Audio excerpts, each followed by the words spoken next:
ओम शांति। 24/7/2001 का आयत संदेश है, सरेंडर होना अर्थात हर श्रेष्ठ कार्य में जिम्मेवार बनना। आज आप सभी पांडवों की याद प्यार लेकर जब मैं वतन में बाबा के पास पहुंची तो बाबा ने मेरे गले में अपनी बाहों का हार डाल दिया और अपने हृदय का हार बना दिया। देखो, यह मधुर मिलन मन ही जाने। आप सब भी योग बल के द्वारा उड़कर वतन में पहुंचकर यह अनुभव जरूर करना। बोलो, अभी अभी कर रहे हो या करना है? फिर बाप दादा कुछ समय के बाद बोले, बच्ची आज बच्चों की याद प्यार लाई हो? मैंने कहा, बाबा आज तो सेवा केंद्र पर रहने वाले सरेंडर सेवाधारी पांडवों की याद लाई हूँ। बाप दादा मुस्कुराए और बोले, वाह, इस ग्रुप को नाम तो बहुत अच्छा दिया है, सरेंडर। तो आज आप इन सब बच्चों से यह पूछना कि सिर्फ अर्पण है व कुछ कुछ अर्पण है या सर्व अर्पण है? क्या अंतर है? अर्पण, कुछ कुछ अर्पण या सर्व अर्पण? हाँ जी, बोलो। कोई उत्तर नहीं है? हाँ, पीछे क्या उत्तर है? यहीं से आदेश हो जाए। हाना कुछ है? कोई हाना नहीं? हाँ या ना? समझ नहीं आया? समझ नहीं आया? सरेंडर व कुछ कुछ अर्पण, अर्पण व कुछ कुछ अर्पण व सर्व अर्पण। मना पूरी तरह मरना माना सर्व अर्पण। थोड़ा कुछ बचा हुआ है वो थोड़ा सा निपटा लें, वो थोड़ा सा निपट जाए, बस इतने दिन का ये निपट जाए, उसके बाद हो गया अपना काम। तो ये पूछा। हाँ, तो भाई बोलो।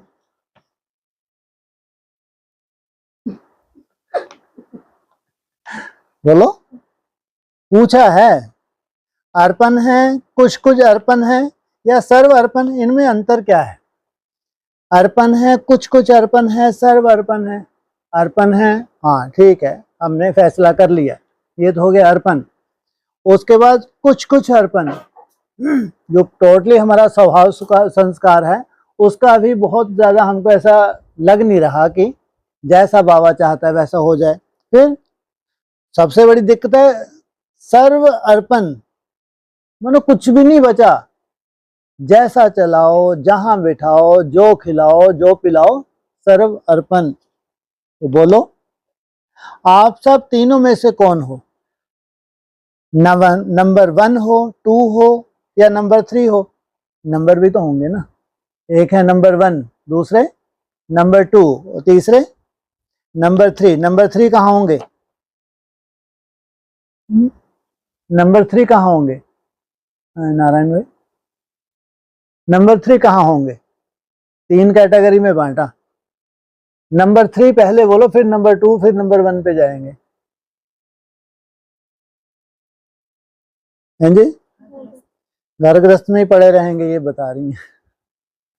चल जाएगा? ये 3 कैटेगरी हो गई। और 2 कैटेगरी थोड़ी सी और करीब है। सेकंड कैटेगरी कहाँ होंगे? यही सब बोलेंगे। ये बोल रहे हैं कहाँ? एशलम बोलो ना, ये बता रहे हैं, ये बता रहे हैं एशलम में होंगे सेकंड कैटेगरी। और फर्स्ट कैटेगरी वैकुंठ में होंगे, इसमें तो कोई बात ही नहीं है। तो नंबर 1 हो, 2 हो या नंबर 3 हो, ज्ञान के दर्पण में अपनी रूपरेखा को देखा है कि कहां तक सरेंडर है? हर संकल्प में, बोल में, कर्म में बाप की श्रीमत पर मान चलना अर्थात सरेंडर होना। फिर बाबा ने कहा, बाप को बच्चों को देख बहुत प्यार आता है कि बच्चों ने हिम्मत तो बहुत अच्छी रखी है और सेवा अर्थ दिन प्रतिदिन आगे चल भी रहे हैं, लेकिन साथ साथ बाप दादा जानते हैं कि इस ग्रुप की और भी कई जिम्मेवारियां हैं। बोलो पांडवों, आपको अपनी जिम्मेदारियां का पता है? आज बाप दादा ने आप सबके ऊपर बहुत बड़ी जिम्मेवारी रखी है, बताओ कौन सी होगी? तो बाप दादा बोले, एक जिम्मेवारी तो यह है जो सदा निमित्त बहनों के साथ साथ संगठन को और निमित्त बने हुए सेवा केंद्र को रूहानी अव्यक्त वातावरण वाला बनाना है। सबसे बड़ी जिम्मेवारी हमारे यहाँ पांडवों की सबसे बड़ी समस्या एक है। कौन सी बताओ? हाँ, ये समस्या कहीं भी नहीं होती है। सोचो, इतने भाग्यशाली हैं हम, यहाँ की समस्या कहीं की समस्या नहीं होती, इतने हम भाग्यशाली हैं। आप लोग हंसने क्या है? आप लोगों को है ना याद में रहना, तो वो तो चलेगा, वो तो कोई खास मेहनत कर ही लेंगे। वो भी लगभग है, चलता है हमारे यहाँ। हाँ, और कुछ ये नहीं बता रहे, बोलो। हमारे यहाँ की है ये समस्या और कहीं की नहीं है। किसी सेंटर की समस्या नहीं है, हेड ऑफिस का कहीं की नहीं, केवल हमारे यहाँ की समस्या है जी।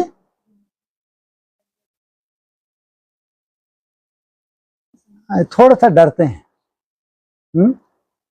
ये जो जितने भी बैठे हैं, जितने भी तो नहीं कह रही, ये तो बेचारे गृहस्थ ही हैं। कुमार तो पीछे खड़े हैं, वो तो खैर हैं ही। इनको ये है कि अब ये जो जिसकी यहाँ दादागिरी चलती है, इसका कोई भरोसा नहीं है। क्यों भाई, सही है ना? ये एक बड़ी समस्या है नहीं है? अरे बोलो तो। अच्छा ये बताओ, आज तक किसी को भगाया गया है? क्यों? आज तक जो भी रहा है, कोई एक पर्सन आज तक ऐसा हुआ है जिसको भगाया गया हो? फिर अपने आप चले जाते। क्यों, ऐसा क्या होता है, अपने आप क्यों चले जाते हैं? बोलो। हाँ, डरते तो हैं, ये तो है। डरते क्यों है? खैर बाबा कह रहे हैं। तो कहा, और दूसरा बाबा ने कहा कि सेवा में सदा हाँ जी अथक और निर्विघ्न स्थिति में रहकर सेवा को आगे बढ़ाना है। और ये भी इनमें क्वालिटी है। इसमें निर्बंधन बैठे हैं ये दो भाई, एक अशोक भाई, ये रामाधार भाई, एकदम निर्बंधन। समय, संकल्प और कर्म को सफल करना है और श्रेष्ठ खाते में जमा का खाता बढ़ाना है। बोलो, यह जिम्मेवारी निभा रहे हो ना? बाबा ने फिर कहा कि ऐसे नहीं समझना, यह तो बहनों का काम है, लेकिन सरेंडर होना अर्थात हर श्रेष्ठ कार्य में जिम्मेवार बनना। कोई भी यज्ञ का कार्य है, उसमें जिम्मेवारी। बाप दादा के इस ग्रुप में भी बहुत बहुत शुभ आशाएं हैं। अवश्य यह ग्रुप स्वयं परिवर्तन द्वारा हर सेवा स्थान में ऐसा वायुमंडल बनाएगा जो आने वालों को आते ही रूहानी वाइब्रेशन का अनुभव हो। कौन आने वाले हैं? किनको आते से ही? कौन है आने वाले? हैं जी? जरूरत ही नहीं हम लोगों को। हैं जी? बोलो। अभी मेरे को उड़ उड़ के तो बता रहे थे सुबह, फोन से बात हुई, फोन से बात हुई है। हैं जी? क्या? हाँ चलो, धर्म धर्म मत लगाओ। पिताएं बुताएं भी नहीं लगाना, भाई हैं तो भाई ठीक है। हाँ, है ना? अब जो है, जो बेचारे आपसे बात कर रहे हैं, आपका वायुमंडल देख रहे हैं, तो सोचो क्या उनको कुछ मिल रहा है? और वो ऐसी पावरफुल आत्माएं हैं, एक्स्ट्रा ऑर्डिनरी आत्माएं हैं। सोचो, उसमें आप कहीं भी नहीं लग रहे, अगर देखा जाए रियलिटी। जो आपने तो बताया, कुछ बताया था, क्या बताया था? बताओ तो। हाँ, वो कहाँ गए आपके? हम मामा जी कहाँ हैं वो? इनको फुर्सत ही नहीं बात करने की। सोचो, है फोन आया वहां से, सोचो क्या वायुमंडल चाहिए। कितनी बड़ी बात है ये। तो साधारण आत्मा तो नहीं है, क्यों मामा जी? साधारण है। फिर आपने क्या बोला? ये बहुत बड़ी बात है, और उनको मालूम है कि वहां जाना है। सोचो आपका वायुमंडल, इसका मतलब सोचो इतनी जो पावरफुल, जो श्रेष्ठ आत्मा, रियल में श्रेष्ठ है, 100% श्रेष्ठ है, एक्स्ट्राऑर्डिनरी है। पूरी एडवांस पार्टी की अगर क्रीम आत्मा कहो तो कोई बड़ी बात नहीं। पूरी एडवांस पार्टी की बात कर रहा हूं मैं। पूरी एडवांस पार्टी का अगर क्रीम कोई आत्मा बची है तो उसको कह सकते हैं आप। वो आपका हालचाल पूछे कैसे हैं आप, फिर आपको फुर्सत ही नहीं।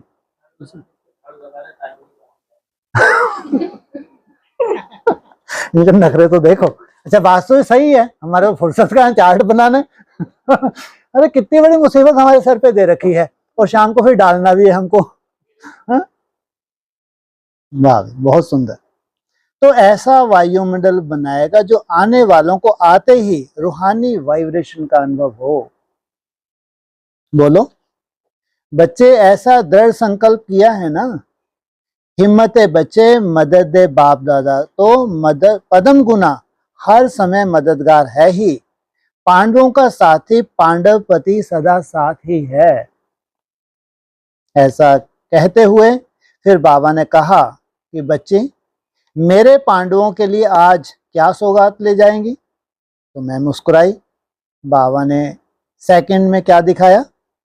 एक सुंदर थाली में बहुत से कमल के पुष्प थे, जो बहुत विचित्र और सुंदर थे। हर पत्ता भिन्न भिन्न लाइट से चमक रहा था। बोलो वह कितना अच्छा लगता होगा। दिल को बहुत आकर्षित कर रहा था, और उन पत्तों में लिखा हुआ था, बाप दादा को सदा साथ रखना, सदा साक्षी, न्यारे और प्यारे रहना। यह सौगात तो बहुत सुंदर थी, जो बाप दादा ने आप सभी के लिए दी। कौन कौन सी? बाप दादा को सदा साथ रखना, साक्षी, सदा साक्षी और न्यारे प्यारे रहना। उसके बाद कुछ समय बाबा ऐसे साइलेंस में चले गए, जैसे बाबा को कुछ याद आ रहा है। तो बाप दादा को राखी का त्योहार याद आया और कहा, दादी तो आपको राखी बांधेगी ही, साथ में बाप दादा भी चारों ओर के देश विदेश के बच्चों को बहुत बहुत दिल से याद प्यार दे रहे हैं, और इस वर्ष के विशेष बंधन को याद दिला रहे हैं, रक्षाबंधन का। बाबा ने बोला कि विश्व की सेवा तो करते ही हो, लेकिन विशेष अपने आप को भी बंधन में बांधना है। कौन सा बंधन? रक्षाबंधन का है, अर्थात अपनी भी रक्षा करनी है। कौन सी रक्षा करनी है?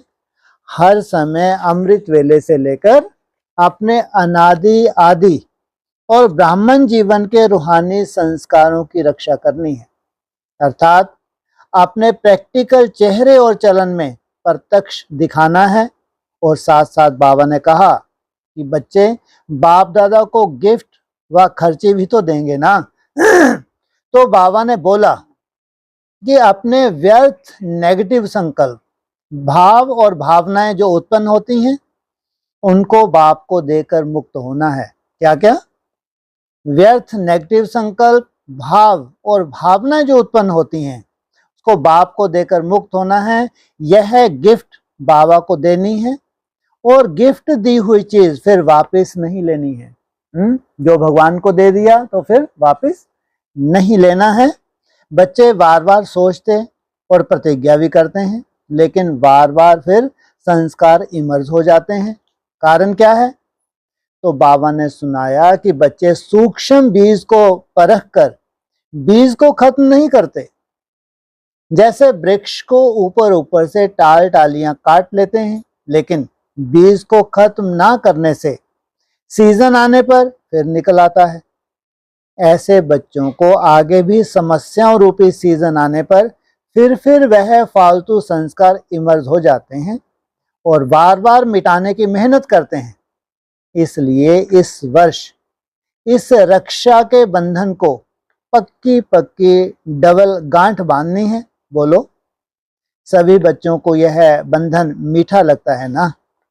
उसके बाद आज बाबा ने अपनी मीठी मीठी दादी सहित सब दादियों को और सब मधुबन निवासी भाई बहनों को बहुत बहुत स्नेह से याद किया और राखी की मुबारक दी और मीठा मुस्कुराते हुए कहा कि दादी की 8 भुजाओं को याद देना।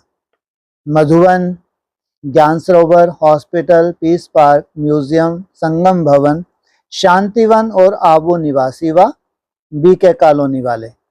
जड़ चित्रों में तो अष्टभुजाधारी दिखाते ही हैं, लेकिन दादी तो अभी प्रत्यक्ष 8 भुजाधारी बन कार्य कर रही है। 8 ही स्थानों के सर्व बच्चों को बाबा ने याद दी और कहा कि हर एक बच्चा अपने अपने नाम सहित और विशेषता सहित स्पेशल बाप दादा का याद प्यार लेवे। कितने? 9 नहीं बोला, 8। 9 में के लिए क्या दिक्कत? और बाबा के लब में लीन हो जाए। कितने? 8। ऐसे सबकी याद लेते देते हुए मैं साकार वतन में आ गई।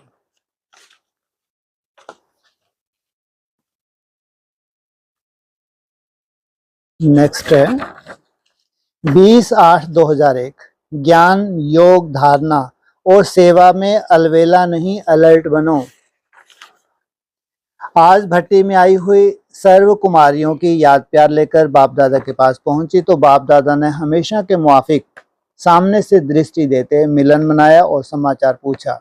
मैंने सुनाया कि हमारी दादी को छोटी छोटी कुमारियों प्रति बहुत प्यार रहता है, तो 2 साल वाली कुमारियों को भी साथ में बुलाया है।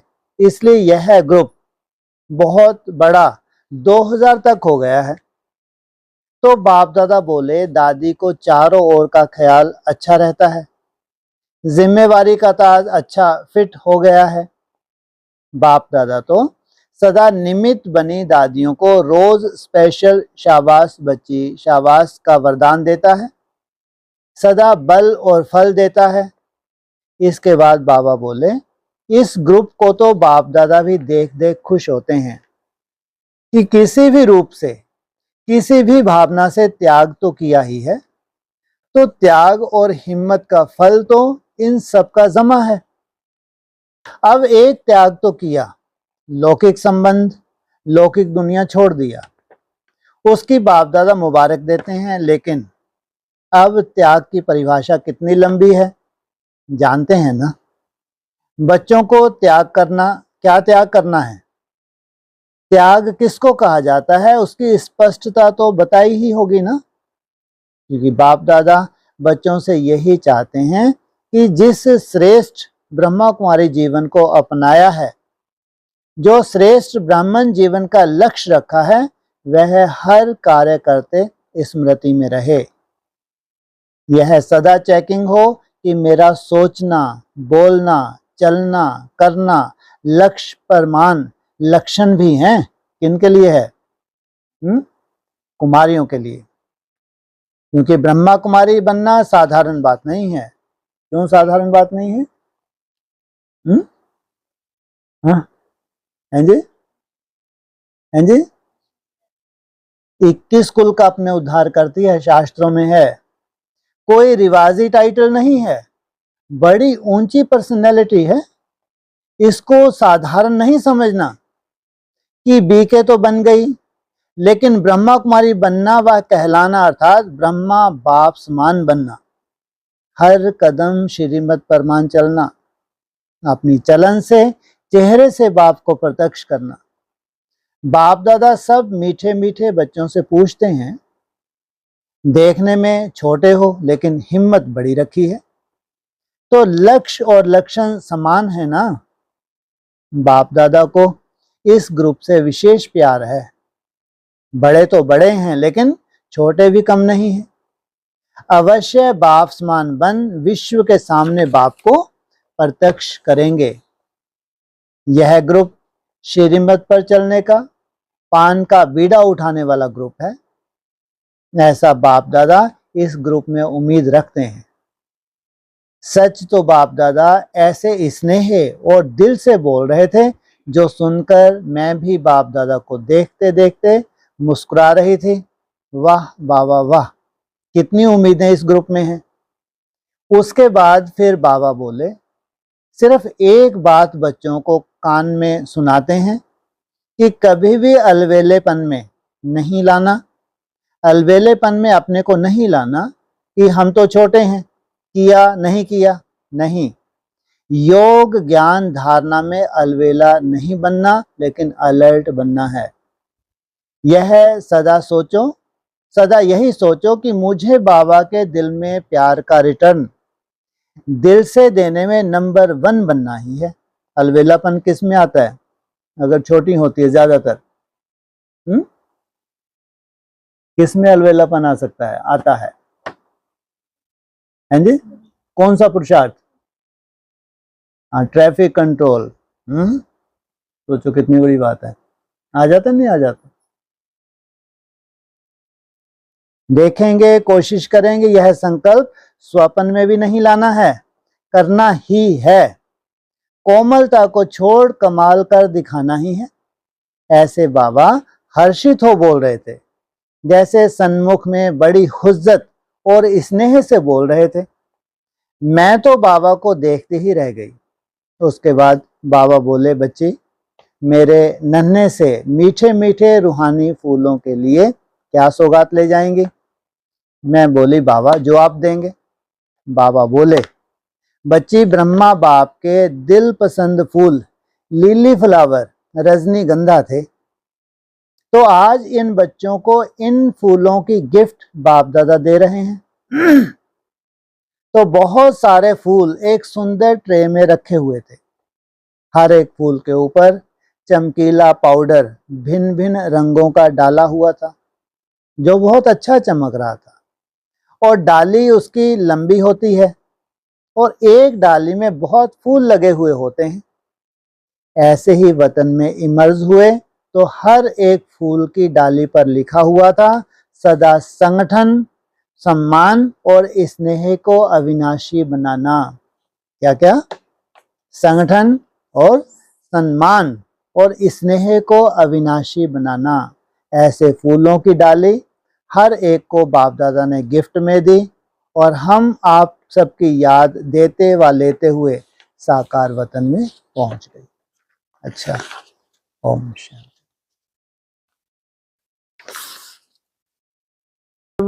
अर्पण माना पूरी तरह से, जैसे कहते हैं झाटकू,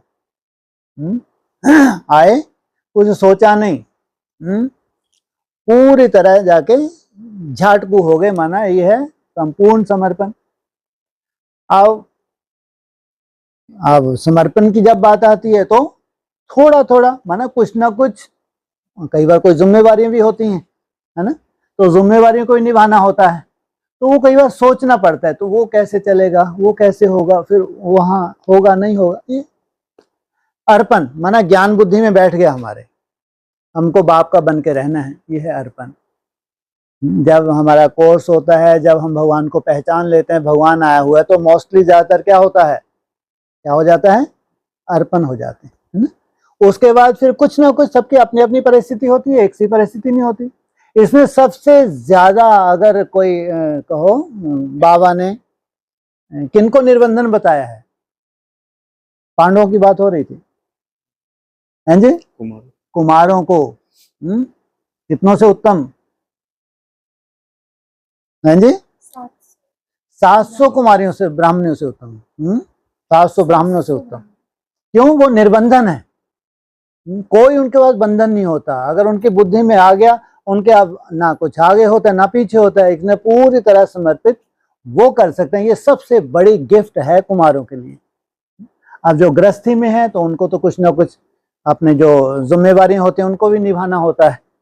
फिर बाबा ने उनके लिए बोला है कि वो चाहे तो मन बुद्धि का समर्पण, कोई जिम्मेवारी निभाते हुए, फिर उसके लिए बाबा ने मिसाल दी है, राजा जनक का भी दिया है, तो उसको कहते हैं मन बुद्धि का समर्पण।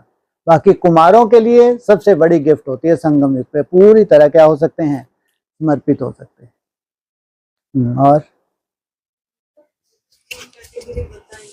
जी जी। तो लास्ट में जो सर्व अर्पण समर्पण बताया, तो इस हिसाब से तो वो पहले नंबर पे हो गई ना, मतलब एकदम झाटकू वाली जो स्थिति। लेकिन उसमें भी कंडीशंस हैं। फिर उसके ऊपर आएगा मन बुद्धि का समर्पण, ये बहुत ज्यादा दिक्कत वाला है। आप समर्पित तो हो गए, है ना, अब उस माहौल में भी रह रहे हैं, निर्बंधन भी है, फिर उससे भी ऊपर है लास्ट समर्पण है मन बुद्धि का समर्पण, और वो कहीं रह के भी किया जा सकता है। इसलिए बहुत अच्छा है कि लास्ट कंडीशन एक ही आती है सबके लिए, कि मन बुद्धि का समर्पण। वो आप कहीं बाहर भी हैं तो वहां रह के भी हो सकते हैं, वो आप वहां भी हैं तो वहां रह के कितने समर्पित बुद्धि हैं, इसका कोई किसी को सर्टिफिकेट नहीं दे सकता, तो पर्सनल चेकिंग है। इसलिए एक अव्यक्त वाणी ने बोला है, अभी अंतिम समर्पण समारोह नहीं है। जब अंतिम समर्पण समारोह बनाएंगे तो वो है ही मन बुद्धि का समर्पण, क्योंकि उससे बड़ा कोई समर्पण नहीं है। केवल तन से समर्पित होना सबसे बड़ी छुट्टी है कुमारियों के लिए, कुमारों के लिए तन से समर्पण होने की। लेकिन अब जो गृहस्थ में है तो उनकी अपनी तरह की जिम्मेवारी होती है। तो चाहे गृहस्थ में है चाहे कुमार कुमारी, लेकिन मन का समर्पित आखिरी समर्पण है, और इससे बड़ा कोई समर्पण नहीं होता। मन बुद्धि का समर्पण हो गया तो फिर क्या जलवा दिखाते हैं? हाँ जी बताओ, अगर कोई मन बुद्धि से समर्पित हो गया फिर क्या जलवा दिखाएगा? मैं बाबा का बाबा मेरा ही हो जाता है, इसमें तो कुछ नहीं देता। हाँ जी, फिर तो उसकी बुद्धि वहीं लटकी है, अब कहीं जा ही नहीं रही। अब उसकी बुद्धि कहीं जा ही नहीं रही, पूरी तरह समर्पित। अब बुद्धि ही तो जाएगी ना, कहीं जाएगी। अब तन से भी समर्पित तो भी बुद्धि जा रही है, बाहर है तो भी बुद्धि जा रही है, लेकिन अब चाहे बाहर हैं चाहे अंदर हैं, इन्होंने मन बुद्धि को कंट्रोल करे, इससे ऊपर कोई समर्पण नहीं है। बड़े त्योहार ये नंबर 1 ले जाते हैं, जो मन बुद्धि से सरेंडर हो जाते हैं, चाहे वो अपने जिम्मेवारी निभाते हुए हों या वहां रहते हुए, इससे ऊपर कोई नहीं। फिर वो मन मनाभव की बहुत सुंदर स्टेज पकड़ लेते हैं। जबकि अपनी तरह की बाधाएं हैं, चाहे कुमारी हैं चाहे कुमार हैं चाहे ग्रस्त में हैं, अपनी तरह की बाधाएं होने के बावजूद भी जितना जितना मन का समर्पण होता जाता है उतना जैसे कि लाइन क्लियर होती जाती है याद के हिसाब से, और मुख्य सब्जेक्ट है ही याद, नंबर तो उसी आधार से मिल रहे हैं। हाँ जी, और वैसे भी इसमें जैसे दिल और दिमाग या मन बुद्धि कह लीजिए, हाँ जी, हाँ पहले हमारा ये सब भावनावादी जैसे होते हैं तो लौकिक की तरफ ज्यादा होती है। धीरे धीरे जब अर्पण हो जाते हैं हम, ठीक है, ज्ञान बुद्धि में बैठता है, तो बुद्धि दिमाग के हिसाब से हम जाते हैं और मन के हिसाब से हम नहीं अपना जाते, इधर अर्पण रहते हैं, ठीक है, बिल्कुल अलौकिक में हो जाते हैं। बिल्कुल बिल्कुल।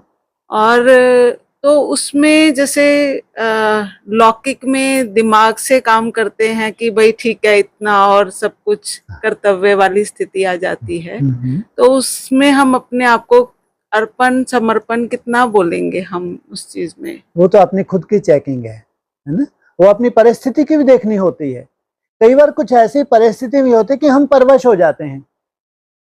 आप देखना कई बार हम डिसीजन लेते हैं, लेना चाहते हैं, ले सकते हैं, लेकिन नहीं ले पाते, परिस्थिति ऐसी है। इसलिए कहा उस परिस्थिति में भी, लेकिन मन बुद्धि को आपको कोई भी कैप्चर नहीं कर सकता। इसलिए एक चीज के लिए भगवान ने आपको निर्बंधन किया हुआ, मन बुद्धि, वो उसमें कोई आपको बंधन नहीं डाल सकता। बाकी तो अपनी तरह की परिस्थिति भी हो सकती है। अगर हो सकता है कभी ऐसा भी लगे कि हम तन से भी फ्री हो गए, लेकिन फिर भी हो सकता है कहीं ना कहीं ऐसा बंधन हो जाए कि नहीं यार ये एक जिम्मेवारी अभी बाकी है। लेकिन कितनी भी जिम्मेवारी हो, लेकिन मन बुद्धि के लिए कोई वो नहीं है, बंधन नहीं है। आप चाहें तो उस परिस्थिति में रहते हुए भी मन बुद्धि को निकाल सकते हैं। इसलिए सबका अपना व्यक्तिगत ही होता है, क्योंकि हर एक के अपने अपने बंधन है, अपनी तरह के बंधन है। कितनी जिम्मेवारी निभानी है, कितनी अभी बाकी है, वो सबको देखना पड़ता है। हाँ जी,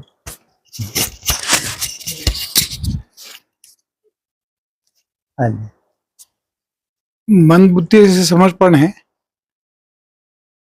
संगठन में है और बाहर है, उसमें कितना फर्क पड़ता है? कोई फर्क नहीं पड़ता। जैसे कई बार मैंने बोला है ना, जैसे आप लोग घर गृहस्थ में हैं, अब आप लोगों को एक चिंता है कि इनकी तरह हम निर्बंधन नहीं है, वो रहती है ना, कि अब हमको अपने टाइम से या तो ऑफिस जाना है या जॉब के लिए जाना है या कहीं जाना है, वो एक थोड़ा सा लगता है बंधन। आप सोचो एक चिंता लगी हुई है आपको, जो आपकी जिम्मेवारी है उसके लिए आप जा रहे हैं, लेकिन चिंता लगी है काश हम भी निर्बंधन होते। आप कल्पना करके देखो, अगर उसको जब भी चांस मिलेगा तो कैसी दौड़ी लगाएगा वो। अभी आपको फ्री करके बिठा दिया जाए, क्या आपको लगता है कि आप पूरा समय सफल कर लेंगे? इतना आसान नहीं होता। आपको टोटली निर्बंधन कर दिया जाए। इसलिए भट्टियों का चांस ही इसलिए मिलता है बीच बीच में, ताकि हम अपनी चेकिंग कर सके। अगर बाय चांस हमको ऐसा चांस मिलता है तो हम कितने % सफल करेंगे? नहीं तो लगता है इतना तो हम ऑफिस करते हुए कर लेते थे।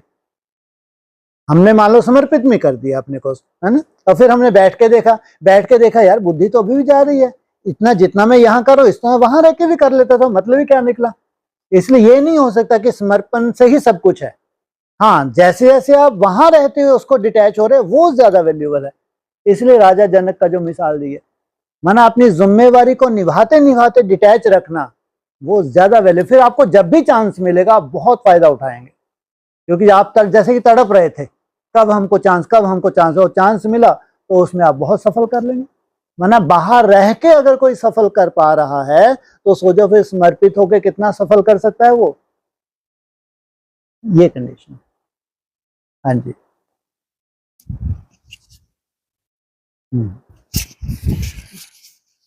बोलो। और पीछे त्याग करना, कौन सा त्याग करने की बात है? सब तरह का त्याग। त्याग जो है हमको अपनी तरह त्याग देखना, सबको अपनी तरह का त्याग देखना होता है, क्योंकि एक का त्याग दूसरे से नहीं मिलता। कौन सा त्याग हमारे लिए बाधा बना हुआ है, और फिर त्याग में जिम्मेवारी को भी देखना है। माना त्याग ये यहाँ तो त्याग है ही नहीं, बाबा ने कहीं सिखाया नहीं कि हमने जैसे छोड़ छाड़ के, तो वो त्याग नहीं कहलाता, फिर बुद्धि वहीं जाएगी। जो कुछ छोड़ छाड़ के आप आ गए तो बुद्धि आपकी वहां जा रही है, तो वो त्याग है नहीं। इसलिए कहते हैं बेहद का त्याग चाहिए। बेहद का त्याग वहीं रहो, जो जिम्मेवारी उसको निभाओ, लेकिन अपनी मन बुद्धि को निकालो वहां से। उसके लिए हमारी दिनचर्या कितनी सुंदर बाबा सेट कर देता है। सुबह उठने की हमारी दिनचर्या है, फिर उसके बाद जो भी टाइम टेबल हमारा सेट है, रेगुलर स्टूडेंट्स हैं हम, उसके बाद हर काम करते हुए हम याद कर रहे हैं, जो कितनी सुंदर सेटिंग की हुई है, जो एक दिनचर्या समर्पित की है, लेकिन अपने घर गृहस्थ में रहते हुए आप उसी दिनचर्या को फॉलो कर रहे हैं जैसी उनकी है। ये तो नहीं है कि वो समर्पित होने के बाद उनकी बुद्धि भगवान में ही टंगी हुई है, ऐसा तो नहीं है, है ना। उनका भी अपनी तरह की मेहनत है, समर्पित होने के बाद भी अपनी तरह की तो उनको मेहनत करनी ही है, और वही मेहनत आप बाहर के रह के भी कर रहे हैं, तो कितनी वैल्यूबल है। तो वहां रह के भी आपको त्याग करना है, बाहर रहते हुए आपके पर्सनल जो बाधा है वो आपको देखनी है और उनको पार करना है। अब ये यहाँ समर्पित होकर इनकी अपनी मन बुद्धि की बाधा है, इनको इसको पार करना है। इसलिए त्याग में सबको एक साथ नहीं देखा जा सकता, उसमें अपनी पर्सनल चेकिंग करनी होती है, और जो बंधन है स्वयं को महसूस होता है, उस बंधन को ही काटना होता है। हाँ जी। बंधन में हम डिटैच हो जाते हैं पर सामने वाला ना हो, हमको क्या लेना देना, पहले खुद तो हो जाए। सबसे बड़ा तो हो गया, अगर आप डिटैच हो गए तो समझे बाजी मार गए आप। नहीं हमारे वाइब्रेशन से वही अपने आप अलग हो जाएगा। कोई सवाल ही नहीं, माना हमको नहीं। बाबा कहते हैं तुम अकेले आए थे, अकेले जाना है, ये महामंत्र है। और संगम युग पे हमको समझ मिल गया कि भगवान 5000 वर्ष में एक ही बार आता है। तो इसलिए उसने कोई जिम्मेवारी नहीं छुड़वाई। जो जिम्मेवारी, कम से कम इतना तो याद करो, तुम अकेले थे, अकेले ही आए थे, अकेले ही जाना है। तो सोचो कितना सुंदर हमारा वायुमंडल बनेगा जब हम इतना डिटैच होकर जब भगवान को याद करेंगे, हर अपनी जिम्मेवारी को बहुत अच्छे से निभा सकेंगे। और फिर जितना उसको डिटैच करना है तो कोई कम से कम बंधन पैदा नहीं होगा नया है। अब पुरुषार्थ के लिए कितना निर्बंधन होना पड़ता है, मन बुद्धि से भी डिटैच होना है, तो शरीर से भी डिटैच होना, कितने बंधन है।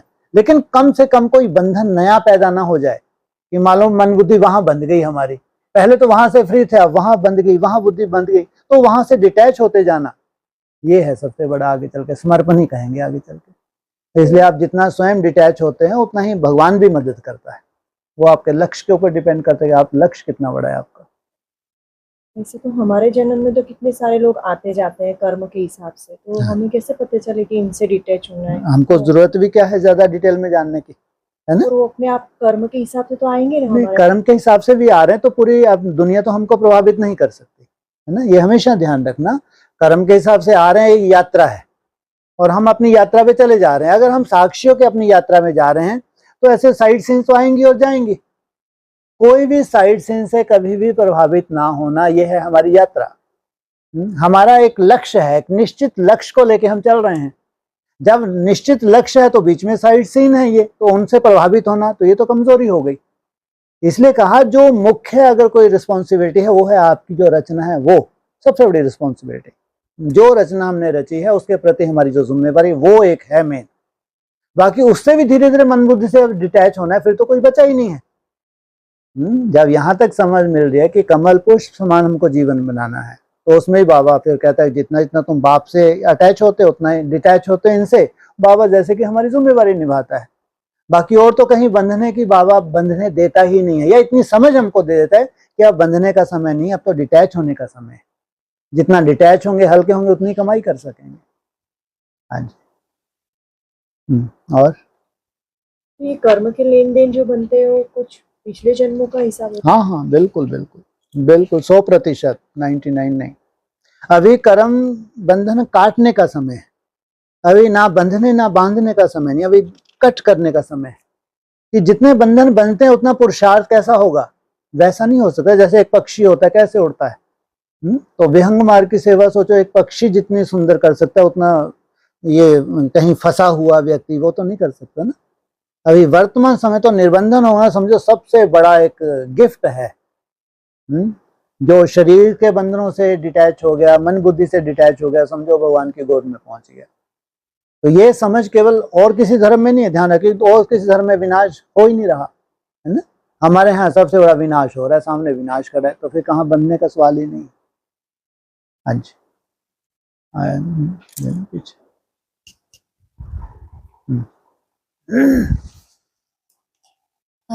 आदिदेव ब्रह्मा की बात आई थी ना। हाँ जी, आदिदेव ब्रह्मा, हाँ। तो उनके साथ महावीर का कॉन्ट्रास्ट, महावीर का कनेक्शन, महावीर को भी क्या कहते हैं, आदिदेव हनुमान, हाँ, हनुमान को भी कहते हैं महावीर। और फिर 24वां तीर्थंकर वो भी महावीर। तो हनुमान में भी तो कुछ महावीरता का काम किया ना। हनुमान का जो पार्ट दिखाया है तो उसने भी पूरी लंका को जला के क्या कर दिया, तो ये भी तो महावीरता है। तो जरूर है, इतने हमारे भक्ति मार्ग में कम से कम, ज्यादा नहीं जाओ तो कम से कम जो मोटे रूप में कौन कौन है, राम है, कृष्ण है, गणेश है, हनुमान है ना। अब जब राम और कृष्ण की बात आएगी तो विष्णु रूप भी वही है, ब्रह्मा भी वही है, तो मुख्य 4 ही हुए। सोचो आप, अगर एक्टर हैं तो 4 हैं, राम, कृष्ण, हनुमान और गणेश, तो ये महावीर तो हुए। अव्यक्त वाणी में अक्सर जो जिक्र आता है, जब कुमारों का जिक्र आएगा तो या हनुमान का जिक्र आएगा या गणेश का जिक्र आएगा। तो ये 4 हैं मुख्य एक्टर देवता धर्म के जो हैं, तो ये महावीरता दिखाई है उन्होंने संगम में। और जो 24वां तीर्थंकर है वो है, वो बता तो दिया, इन 4 में आ गया ना वो, इन 4 में है। हाँ यस। और अलग अलग उसको कभी तीर्थंकर बोलते हैं, कभी आदिदेव ब्रह्मा बोल देते हैं उसको, या राम बोलेंगे क्योंकि वो जो यादगार है देलवाड़ा, हाँ, तो उसका यादगार है, मुरली में भी है उसका जिक्र है। तो उसका ऐसे अलग अलग उस हिसाब से नाम अलग अलग हो जाते हैं, लेकिन है पर्सनैलिटी एक ही है। और ये बोला ना कल्प कल्प कल्प के अंत में आता है 3 कल्प, हाँ जी हाँ। तो वो लिखत में हाईलाइट हुआ था कि कल्प कल्प कल्प के सुहावने धार्मिक संगम पर आता। ठीक है, 4था कल्प तो नहीं बोला ना, बस ठीक है। जो 3रा कल्प है उसका अंत कब आता है, 3रे कल्प का। हाँ, 3रे कल्प की ऐसा नहीं, 3रे कल्प की भी 3 शूटिंग है। जैसे अपने यहाँ ज्यादातर डिस्कस होता है कि द्वापर के बाद का जो अंतिम चरण है वो हमारे लिए नहीं है, और शास्त्रों के हिसाब से भी, हमारे शास्त्रों के हिसाब से ही लेंगे, यादगार तो शास्त्रों का ही है ना। तो कल्प कल्प कल्प 3 बार बोला हुआ है। अब शूटिंग पीरियड में लास्ट कल्प में भी कल्प कल्प कल्प, एक अपना पूरी तरह से कल्प है सतयुग, वो भी एक 4 अवस्थाओं से, त्रेता भी, तो द्वापर, तो 3रा माना द्वापर के अंत में खत्म हो जाता है। इसलिए कहते हैं कृष्ण के रूप में आए, वो हो गया कल्प का जैसे कि अंत। इसलिए हम कलयुग तक नहीं जाते हैं, हम अगर कहेंगे कल्प कल्प कल्प तो 3रा जो कल्प है उसमें द्वापर युग तक की जाएंगे, वहीं से हमारा परिवर्तन शुरू होता है। धार्मिक संगम युग क्यों बोला, शास्त्रों में जो है ना, एक कल्प में 4 युग होते हैं, सतयुग, त्रेता, द्वापर और कलयुग। तो सतयुग की परिभाषा त्रेता की और द्वापर की, द्वापर के बाद फिर कलयुग, और ये कलयुग है, जिसको आप मानते ही नहीं, क्योंकि वो मुरली में बोलते हैं ना बाबा, अगर भगवान कृष्ण रूप में मान लो आया तो क्या कलयुग आएगा क्या, इसका मतलब कहीं ना कहीं मिस्टेक हुई है। इसलिए कल्प कल्प कल्प जो बोला हुआ है, तो 3 कल्प संगम युग पे हैं। उससे तीसरा जो हिस्सा है, तो वहां से कहें प्रत्यक्षता रूपी जन्म होता है। मतलब जो धारणाओं में टिक गए, धार्मिक संगम युग बोला ना, हाँ जी, तो हाँ, जो माना धारणाएं आ गई, माना वो धारणाएं आ गई, जो धारणाएं चाहिए थी परमात्मा की प्रत्यक्षता के लिए जरूरी थी, वो आ गई। फिर संगम युग कितने वर्ष का बोला, तो 100 वर्ष का आपने बोला बच्चा बुद्धि कहेंगे, हैं? 100 वर्ष सिर्फ बच्चा बुद्धि कहेंगे। हाँ हाँ ठीक है। तो पुरुषोत्तम संगम युग कम से कम 100 वर्ष, पुरुषोत्तम संगम युग कम से कम नहीं नहीं, हाँ ठीक है, पुरुषोत्तम संगम युग तो कम से कम 100 100 वर्ष, और ये संगम युग को 100 वर्ष से जास्ती नहीं दे नहीं दे सकते, सकते। मुरली का पॉइंट है। तो फिर टोटल संगम युग कितना? लगभग 300 वर्ष। तो इसमें क्या बड़ी बात है? आप देखो ना, त्रेता से जब द्वापर में आए, कितनी सीढ़ी कटी हुई है? 3 सीढ़ी कटी है। इसलिए बोला है, मुरली का ये पॉइंट है कि जब तुम्हारी दुनिया प्रत्यक्ष हो जाए, उसमें कम से कम 100 वर्ष तो देना पड़े साइंस को। तो सोचो, अभी दुनिया प्रत्यक्ष ही नहीं हुई, मान लो 47 के आसपास दुनिया प्रत्यक्ष हो, चलो 76 तक तो हो ही जाएगी, तो वहां से 100 वर्ष हो उनको साइंटिस्ट को देंगे, तो फिर कितने वर्ष हो गए? 200 वर्ष तो हो ही गए। और फिर वो ब्रह्मा बाबा जब भी कभी आए तो सेकंड नारायण को जन्म दे, वहां तक 9 लाख को होना है, तो वो लगभग 250 वर्ष 300 वर्ष हो गए। हाँ जी, फिर ये भी बोला था ना, शिव व सोमनाथ मैं ही हूँ। हाँ जी, जगन्नाथ की 2 भुजाएं बताई, राम और कृष्ण। हाँ जी, तो है तो सभी शिव बाबा की ही यादगार। ठीक है, भुजाएं तो साकार में होती है ना। और शिव बाबा क्या है? शिव बाबा क्या है? पुरुषार्थी, और पुरुषार्थ कराने वाला भी है। हाँ, तो शिव व सोमनाथ मतलब जो शिववंशी ब्रह्मा कुमार कुमारी टाइटल लेते हैं, हाँ जी, तो वो सोमनाथ के बच्चे कहे जाएंगे ना। बिल्कुल। सोमरस पिया है ना उन्होंने, बाकी में कहाँ मिला सोमरस? सोमरस क्या होता है? वो अमृत का ही रूप है। जिन्होंने सोमरस पिया है, उन्होंने जैसे कि अमृत धारण किया है, वो अविनाशी आत्मा है। तो जगन्नाथ हो गई रुद्रमाला के कंट्रोल। जगन्नाथ जो है वो यादगार, उसमें मुरली में बोला है, जगन्नाथ कहो श्रीनाथ कहो, बात एक ही है, मुरली के महावाक्य है। ये पॉइंट ही अलग है। जब ये पॉइंट अव्यक्त वाणी का पॉइंट है, ये खास कर सोमनाथ और सोमनाथनी वाला, ये सोमनाथ जो है फर्स्ट पहला जो यादगार है, वो है ही ये गोल्डन दुनिया का यादगार है। तुम जब सोमरस पीते हो तो ये तुम्हारी दुनिया है, वो यादगार है, पहला यादगार सोमनाथ। हाँ जी, फिर अभी कुछ दिन पहले मुरली में पारसनाथ और पारसनाथनी का भी आया। हाँ, ये नेपाल का यादगार है। जब नई दुनिया की पालना शुरू होती है, तो नई दुनिया की पालना में वो पारसनाथ क्या करता है? लोहे जैसी आत्माएं आती हैं, कैसी बन जाती हैं? पारस। पारस नहीं, सोने के जैसी बन जाती है। लेकिन बाप तुमको पारस बनाते हैं, लेकिन यह समझे, तुमको पारस बनाते हैं। अब तुम क्या करते हैं? लोहे जैसी आत्मा को सोने जैसा। अगर वहीं लटके हुए हैं तो पारस तो छोड़ो, कम से कम सोना तो बन जाए। बोला जरूर है, लेकिन मास्टर जो बनते हैं उनके लिए बोला है। 2015 में ऐसे बोला कि 100 वर्ष कंप्लीट हुए। किसके? 15 में किसने बोला? दादी जानकी के बोला है। 16 में उनका 100वां वो मनाया गया था। दादी जी का जो जन्म है वो है 16 का, तो 100 वर्ष हो गए थे दादी जानकी को। हाँ, 2016 में मनाया गया था, 100 वर्ष हो गए थे। तो 100 वर्ष में ब्रह्मा क्या होता है? ब्रह्मा से अमरलोक शुरू होता है। अमरलोक क्या होता है? जहाँ मृत्यु ना हो, वहां निराकार स्टेज में स्वतः ही निराकार स्टेज बनी रहे, स्वतः याद करना ना पड़े, स्वतः ही बनी रहे, ना भूख लगे, ना प्यास लगे, ना नींद आए, लगातार कंटिन्यू नॉन स्टॉप। तो इसको क्या कहेंगे? हाँ, अमरलोक की शुरुआत। हाँ जी, तो बेहद की जानकी को महाराजा का टाइटल। हाँ बिल्कुल। तो अष्टदेव महाराजा नहीं है, इनमें कोई महारानी है क्या? हाँ, तो कौन नहीं बताया वहां पे। जो वहां साक्षात्कार हुआ है वो एक होता है साक्षात्कार, है ना?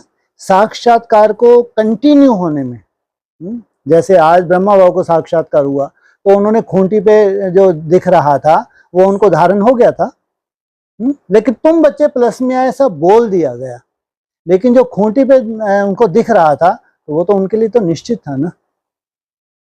इसलिए बाबा ने कहा कि बोर्ड पे लिख के नहीं देंगे बाबा, है ना। हर एक अपने स्वतः ही जो उनकी हाँ बिल्कुल बिल्कुल अपने खुद ही उस ग्रोथ को पाएंगे, ऑटोमेटिक उस स्टेज पे जाएंगे तो वो साक्षात्कार आधार बनेंगे।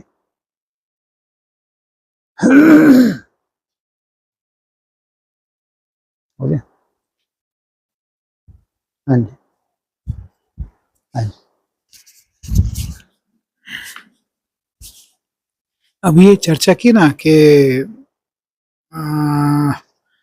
47 तक ये संगम युग चलेगा, साइंटिस्ट को मौका देना पड़ेगा। बाबा ने तो बताया कि 36 में विनाश होगा, तो उसके बाद में साइंटिस्ट को मौका कहाँ से मिलेगा? बिल्कुल नहीं, बार बार मुरली में बोलते हैं, बार बार संपूर्ण विनाश कभी नहीं होता, महाविनाश होगा, परिवर्तन होगा, परिवर्तन होगा, बहुत लेकिन बड़ा परिवर्तन एटम होगा। बम फूटने के बाद साइंटिस्ट के पास बचेगा क्या? सब कुछ बचेगा, सब कुछ बचेगा, सब कुछ, क्योंकि आपकी दुनिया के लिए है, सब कुछ होगा, बचना ही है, क्योंकि आपके लिए साइंस है, ये बोला है मुरली के महावाक्य हैं। साइंस की इन्वेंशन हुई ही है आपके लिए, ये भगवान के महावाक्य हैं, सब कुछ बचेगा। बाबा आप ने ये जो भी सोच मुझे रहे हैं, बोला है कि बैंक भी फेल हो जाएगी, तो बाबा ने बोला कम्युनिकेशन है, वगैरह पूरे रहेगा विश्व- कैसे? पूरे विश्व में बाबा के बच्चे हैं, ठीक है। अब सिविल वार हुई, मान लो ये अरब कंट्री में कहीं भी सिविल वार, वहां बैंक फेल हो गए, बाबा को डायरेक्शन तो यहीं से देनी थी ना। अब ये नहीं बाबा ने बोला था कि जब इराक की युद्ध हो गई, वहां वो बैंक है, वो बैंक छोटा है, उसको कहीं और ट्रांसफर कर दो, ये नहीं बोला है ना। ये बोला बैंक फेल हो जाए, और सिविल वार में तो ऐसा हो जाता है। अब जब वर्ल्ड की डायरेक्शन एक जगह से ही जा रही है तो फॉलो तो पूरा वर्ल्ड करेगा ना। अब आप अभी तक देखो, सिविल वार कब से लगी हुई है, ये कौन सा है वो, रशिया यूक्रेन की, नहीं ये तो नहीं, ये सिविल वार है, और इजराइल इसराइल और गाजा की, गाजा फिलिस्तीन। नहीं, और उधर पीछे जाओ, 2014 से चल रही है, अभी थोड़ा सा ठीक ठाक हुआ है वहां का कार्यक्रम, है जी, है नहीं नो, अरे ये एग्जिट में ही है, कौन सा है ये, सबसे ज्यादा नुकसान वहां पे, अभी भी बिल्डिंग खंडर खड़ी है वहां। अच्छा, सीरिया की बात है, सीरिया। हाँ। अभी भी वो बैंक है वहां पे, बिल्डिंग वैसी की वैसी खड़ी है, एक बिल्डिंग का निर्माण नहीं हुआ। सोचो कितने 10 साल हो गए, 10 साल हो गए। और अभी देखना यूक्रेन में कितनी बिल्डिंग का निर्माण करेंगे, ये कोई बिल्डिंग का निर्माण होने वाला नहीं है। गजा में देख लेना, प्लानिंग है इनकी, ठीक है, वो तो बहुत कम एरिया है, कोई बड़ी बात नहीं, उसके लिए कोई बड़ी बात नहीं, लेकिन जहां जहां ये टूट फूट हो रही है, अभी तो केवल इतनी कल्पना करो, जो भी रशिया ने वहां बम फेंके हैं, जो इनके ये उड़ गए हैं, क्या नाम है, बिजली वगैरह का जो भी है, तो अभी तक लाइट दिखा देना मेरे को, लाइट कहीं भी इसमें यूक्रेन में कहीं लाइट चमकती हो, तो ये जीवन क्या है ये। तो भी बैंक चल रहे होंगे, तो भी लेन देन हो रहा है उनका, लाइट नहीं मिल रही है अभी, और सालों तक नहीं मिलने वाली है लाइट, ये तो अभी सामने ही है ना। यूक्रेन में जाके देख लो आप, जिन इलाकों को तबाह कर दिया, वहां लाइट है ही नहीं और सालों तक नहीं होगी, और अभी बिल्डिंग कोई बनाने वाला आने वाला नहीं है, मार के फेंक देगा रशिया। ये वॉर, और मैं बात कर रहा हूँ दो बिल्ले वाली वॉर, 2 बिल्ले वाली वार, इसलिए बोला ये पीरियड है लास्ट वाला, 34 से 37, ये हमको नहीं देखना है। उसके बाद में कम्युनिकेशन ही नहीं होगा तो सब होगा, सब होगा, सब होगा, सब होगा। ये सृष्टि कभी खत्म नहीं होती, पहले तो ये सोच लो, सृष्टि कभी खत्म नहीं होती, परिवर्तन होती है, सब होगा। ये चिंता मत करो, बैठा चिंता करने वाला ये सृष्टि चलती रहेगी, और बहुत सुखदाई सृष्टि है, जिस सृष्टि में आप जा रहे हैं बहुत सुखदाई है। भगवान की प्लानिंग अलग है, ये इनकी प्लानिंग अलग है, ये दुनिया वाले जो प्लानिंग कर रहे हैं वो उनकी प्लानिंग है, वो अपने हिसाब से सोच रहे हैं, गजा को तबाह करके हम बढ़िया फर्स्ट क्लास वहां बना दें, अपने इनकम करें, ऐसा नहीं होता है। विधाता की प्लानिंग ही अलग है। अगर उस हिसाब से आप देखेंगे तो ऐसा क्षेत्र कोई तो है जम्बूद्वीप का, जहां इंसान सुरक्षित होगा। सोचो, अगर कोई ऐसा स्थान हो जाए जहां इंसान सुरक्षित हो गया, और उनके पास किसी चीज की कोई कमी नहीं है, अब साइंस को कहीं मौका ही नहीं मिल रहा कुछ लगाने का, है उनके पास सब कुछ, ऐसा नहीं उनकी बुद्धियों से निकल गया, ध्यान रखना, यहां जो है वो चीज नहीं निकाली जा सकती। अब उनको चांस ही नहीं मिल रहा, आपस में लड़ रहे हैं, बिल्ले हाहाकार मच रही है, लेकिन जो उनके पास है उसका यूज नहीं हो पा रहा। उनको कहीं ऐसी शांति की दुनिया दिख जाए, ये आध्यात्मिकवादी हैं, इतना जबरदस्त यहाँ का वायुमंडल है, अगर यहाँ ये निर्माण कर दिया जाए, उनको प्रेरणा भी तो देगा ना ऊपर वाला। तो आगे की सीन क्या है, कैसे होगी, वो ऊपर वाला जाने। लेकिन साइंस अगर आपकी दुनिया के लिए आई है, अगर ये महावाक्य तो है, और साइंस को उत्थान करना है, पूरी तरह निर्माण करने से। हाँ, उसमें 100 वर्ष लग जाएंगे साइंस को। जैसा डेवलप करना है, उसको डेवलप करने के लिए 100 वर्ष चाहिए। और आपके पास धन की कोई कमी होती नहीं। क्यों नहीं होती? और किसी के पास होता नहीं है, अच्छा, इसलिए ये भी बढ़िया है। सब जाके झोली में डाल जाएंगे। हमको दिख जाता है हाँ, इसी ये दृष्टि से। अति सुंदर। हाँ, जो दृष्टि से बाबा ने बोला है, सब कुछ तुमको दिखेगा, कहाँ कहाँ क्या क्या छुपा हुआ है, सब दिखेगा, क्योंकि तुम्हारे लिए है, उसी से डेवलपमेंट होनी है। इसलिए हमको ना तो कुछ रखना है ना। हाँ, जो है उसको सफल हो ही जाना है वो तो। इसलिए वो क्या प्लानिंग है ऊपर वाले की, ये है कि बस कुछ दुनिया मिटती रहे, कुछ होती रहे। हमारा स्वर्ग हमारी हथेली पे है, सीधी सी बात है। जितना जितना ये नरक बन रहा है, हमारा स्वर्ग क्या है? दिखता नहीं दिखता? नहीं दिख रहा। इतना निश्चय है। हमारा स्वर्ग वो हमारा है। माताएं चिंता ना करो, हमारा है। तो अब बच्चा वहां बैठा है, बच्ची वहां बैठी है, तो दौड़े दौड़े आ जाएंगे, नहीं आ जाएंगे? माताओं को चिंता हो जाती है। इसलिए आप लोग ही मेहनत करके स्थापन कर रहे हो, तो आपका है वो स्वर्ग। एक आखिरी सवाल, हाँ जी। काम के लिए बाहर निकलते हैं, कोशिश तो करते हैं कि धारणा में चले, लेकिन अब नई दुनिया में तो अन्न दोष भी गलत है। तो समझो आगे चल रहे हैं और एक बार अन्न दोष हुआ तो गिरे कोई कितने दिक्कत नहीं, वापस। कोई दिक्कत नहीं। भक्ति मार्ग की तरह जैसे ही ब्रेड ही जैसे खाई, मैं ब्रेड दूध से ही चलाता हूँ, हाँ, उससे ऊपर आगे कहीं नहीं जाता। वो भी लाचारी हालत में जब हम जा रहे हैं तो दाल चावल या दूध ब्रेड, ये दो के ऊपर मैं निर्भर कर मुरली लेता के हूँ। महावाक्य ये है लाचारी हालत। लाचारी किसको बोलते हैं? और कुछ मिलता नहीं है हाँ, तब। मिलिट्री वालों को तक बोला हुआ, जो मिलिट्री वाले हैं, सोचो उनको तो लहसुन प्याज भी होता है, उसको ही बोला दृष्टि दे के खाओ, क्योंकि तुम्हारी इच्छा नहीं है कि मेरे को ये खाना, कम से कम चलो मैं टूर पे जा रहा हूँ, अब तो मजा आ जाएगा 2-3 दिन। तो लाचारी हालत के लिए बाबा ने कहीं मना नहीं किया, क्योंकि बाबा जानते हैं मजबूरी है, ये 2-3 दिन की मजबूरी है, साथ में थोड़ी ले जाएगा बांध के चलो एक दिन वहां भी खा लेंगे। तो लाचारी हालत के लिए कोई दोष नहीं लगता, और भक्ति मार्ग की तरह लेने की जरूरत भी नहीं है। थोड़ा सा ऊपर उठ गए अपन लोग, नहीं उठ गए। हाँ, इसमें ये फायदा उठा लेते हैं हमारे भाई जी। देखो भाई साहब ने वहां बोला था। हाँ जी, हाँ जी, हो गया। हाँ जी, हाँ, अभी तो टाइम भी हो गया। छोटा सा है क्या? हाँ जी, हाँ।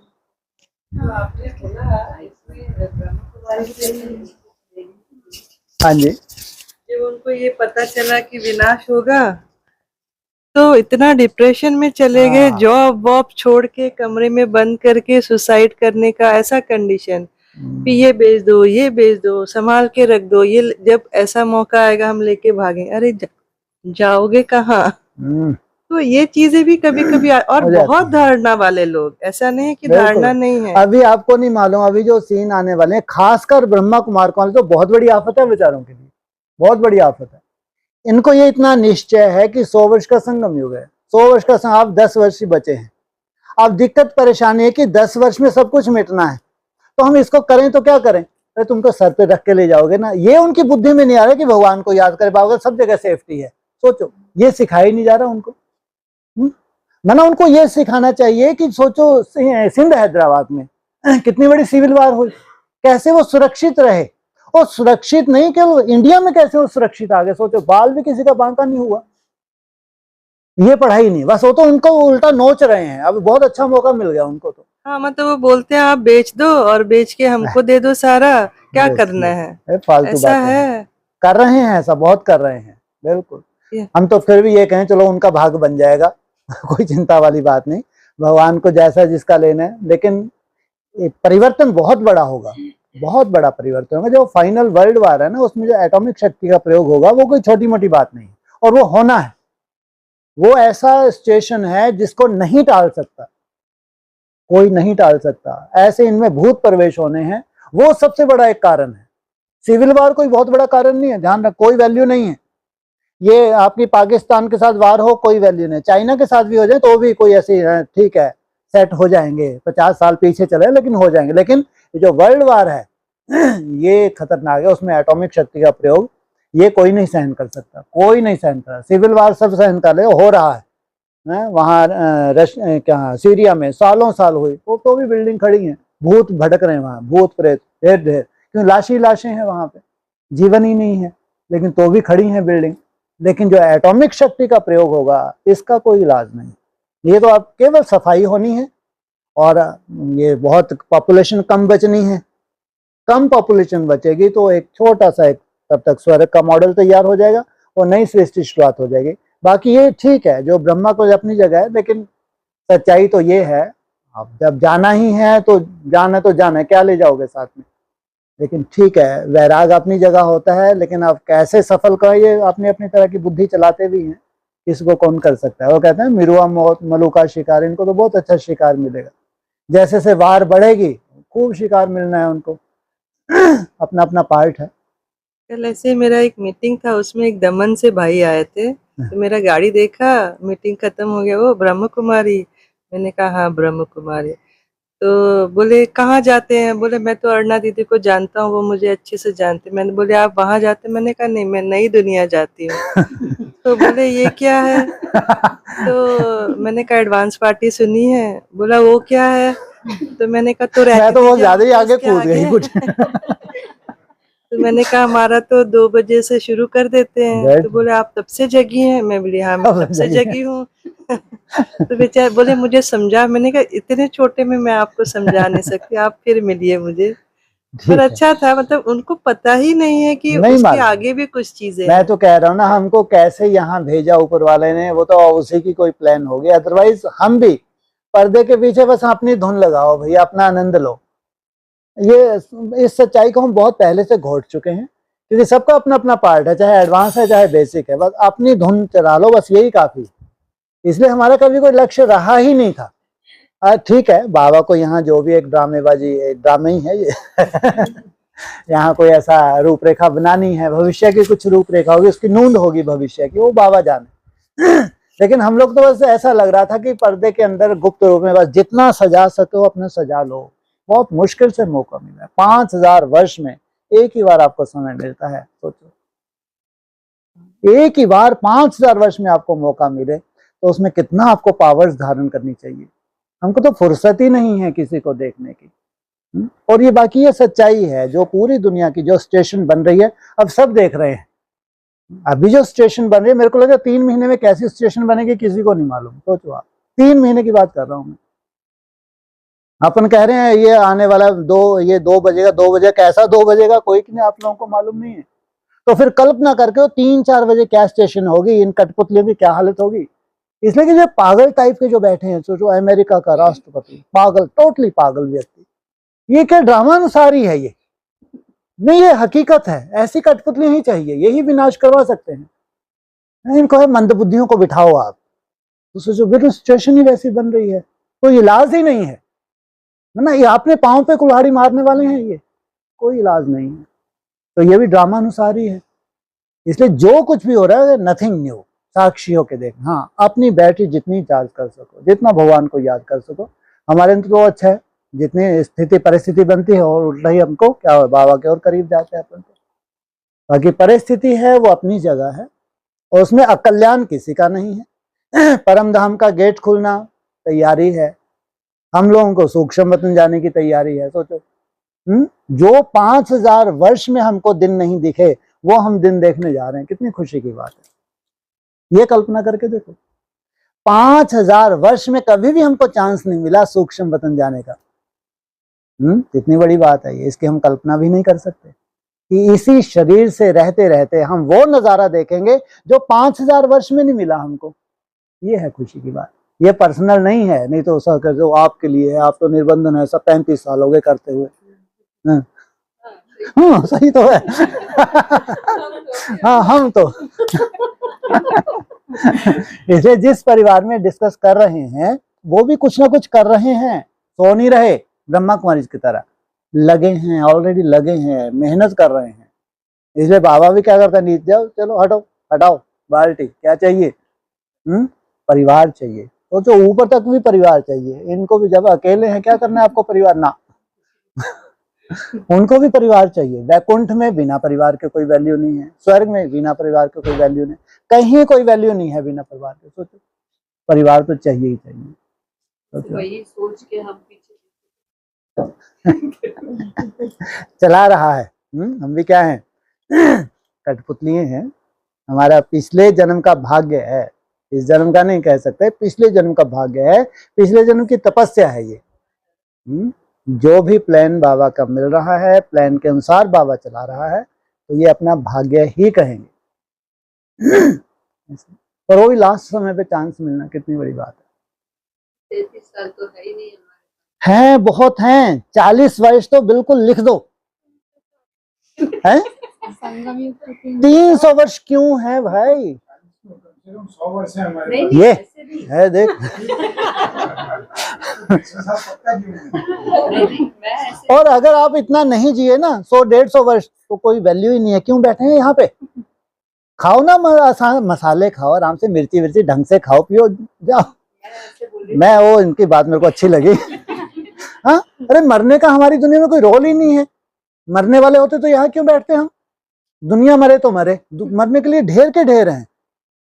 हम मरने के लिए यहाँ आए हैं क्या, हम जीने के लिए यहाँ आए हैं, हम नई दुनिया स्थापन करने के लिए आए हैं। भगवान हमको देख रहा है, उनको एक छोटी सी सृष्टि चाहिए जो ऐसे मुक्त हो जाए, इन संकल्पों से मुक्त हो जाए कि नहीं भाई, मृत्यु हमारे लिए नहीं है, बनी ही नहीं है, हमको तो जीतना है।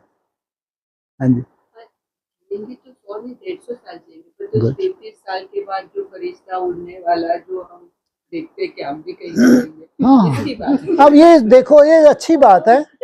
ये सबसे अच्छी बात इसमें ये है कि जब उन साइंटिस्टों ने देखा तो उन्होंने ग्रुप में देखा, एक को नहीं देखा। इसलिए मैं यहीं से पूछता हूँ। हाँ, ये अव्यक्त होने का पॉइंट है। जब उनको देखा तो ग्रुप में देखा, ये सफेद वस्त्र वाले कौन है, कहाँ से आए हैं। सोचो, ग्रुप में उड़ रहे थे वो। और आप देखना, अक्सर जो अच्छे ब्रह्मक हैं पुराने, उनको अक्सर स्वप्न में ये दिखता है, उड़ते हुए अपने आप को देखते हैं वो। आप लोगों से आगे चल के बहुत साक्षात्कार होंगे, उड़ते हुए आप लोग अपने आप को देखोगे और पूरा आपको ऐसे फील होगा कि मैं उड़ रहा हूं। सोचो, ये पहले ही आपको ऐसे विजन आने लगेंगे, और केवल काल्पनिक नहीं होगा। सोचो ऐसा क्या चेंज आएगा, ऐसी कैसी स्टेज में हम पहुंच जाएंगे, इस शरीर को लेके हम उड़ेंगे। इसलिए ग्रुप में है, ये अंडरलाइन कर लेना। हाँ, ये भी अच्छा है, हाथ पकड़ लेंगे चलो। हाँ, सब एक साथ हाथ पकड़े चलो। एक साक्षात्कार की जरूरत ही नहीं है। मैं अपने साक्षात्कार में हमको उड़ना ही नहीं, हमको उड़ना है तो हकीकत में उड़ना है। शक्तिमान के साथ सब उड़ते थे। देखो, हाँ, सीरियल बने बाबा ने, ये सीरियल भी आपके लिए बने, बाबा ने बताया। डायरेक्टर को प्रेरित किया जाता है और डायरेक्टर फिर वैसे बनाते हैं सीरियल भी। आपको प्रेरणा दी जाती है उनको, इनका भविष्य बताओ कि इनको नशा चढ़े बेचारों को। सोचो आप, ये जितने भी सीरियल बने हैं ये सब हमारे लिए है, हमारा भविष्य है उनमें छुपा हुआ। तो कितना एक्यूरेट उनको प्रेरणा मिलती है। जैसे शक्तिमान सीरियल है ना, उसमें देखो पूरे वो वहां जो तपस्या हो रही है, सूर्यवंशियों की बात आती है। तो वो अलग ग्रह तो नहीं कहेंगे, इसी यहाँ रहते हो कितना अलग से वो देखो सूर्यवंशियों की स्थापना कैसे होती है वो। फिर वो शक्तिमान का जो भी पार्ट है, फिर वो जो है उसके गुरु का जो पार्ट है, कैसे उनको सुरक्षित रखना है, कैसे अंधेरा कायम होने के लिए वो भी लगे हैं। तो जो कितने सुंदर बने हुए हैं, ये भी प्रेरणा होती है जो बनाए हुए हैं। तो इसलिए ड्रामा में जो हो रहा है उसको कोई चेंज नहीं कर सकता। और हम भाग्यशाली हैं कि हमने जितने सुंदर तरीके से जान लिया, और हम लोग कुछ कर रहे हैं। सबसे बड़ी बात, हम लोग सो नहीं रहे, केवल हम लोग इंतजार में नहीं है, हम लोग कर रहे हैं।